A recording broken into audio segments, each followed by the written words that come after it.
我了到根本都无放弃半点，达位有可能来都大肆的开挖，因为新疆国军了到新疆民间的了到救难队，咱个了到来尽量来请，结果实在是太一家都清的呗。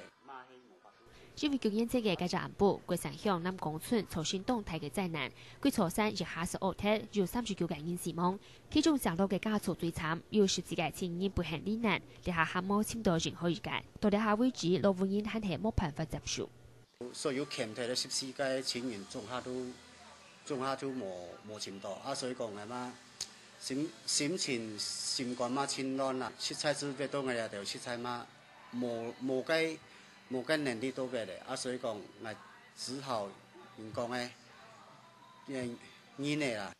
因為救援二山嘅屋體嘅會所面積差唔多有200公頃，大部分嘅內沙堆積到山腳當中，顯示呢兩隻嘅顏色符。該公司新盤業務嘅水保區嘅第3工廠技師李清林表示講，因為該條樣樣嘅內沙還容易留下來，係個冇好好處理，南北嘅災害會很難嚴重。那時候我就是好像用一種原理，就是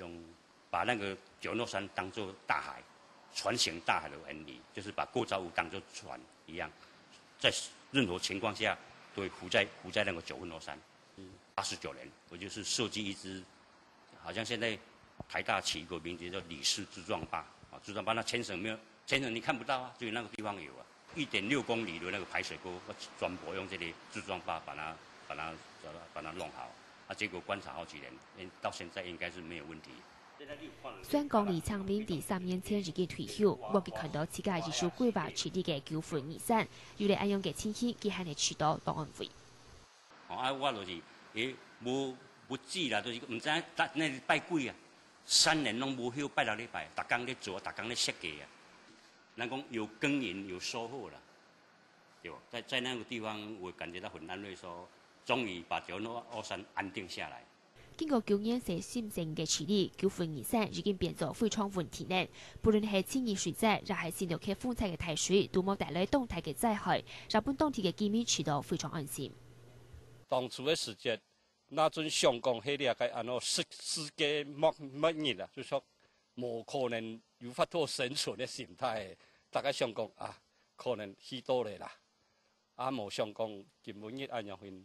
也很有安好嘅日咧，大家要好好嚟珍惜。